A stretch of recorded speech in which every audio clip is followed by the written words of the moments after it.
To ka gani dai zan yi tafiyan nan. Abin da nake so shine ka kula da kanka dan Allah, ba rigima. Okay. Ba na son jawo rigima. Ba jawo rigima dan Allah.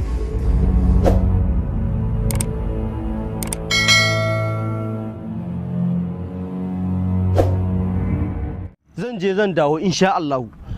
In na zo na ga abin da ba haka ba, na gaya musu zan ɗau mataki akai, kuma na san dole sun ji abin da na faɗa. Sarkin fada, Ina jin karin kashi. me binciken ku ya baku akan gudun wannan tsohon?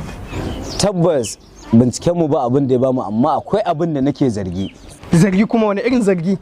Kamun faruwar guduwa wannan tsoho tabbas na ga liman ya je gurinsa.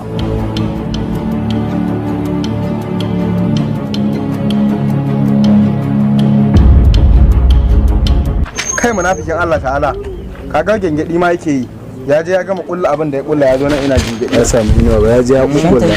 Munafiki kuma an faɗa ma munafikin Allah ta'ala ne kai.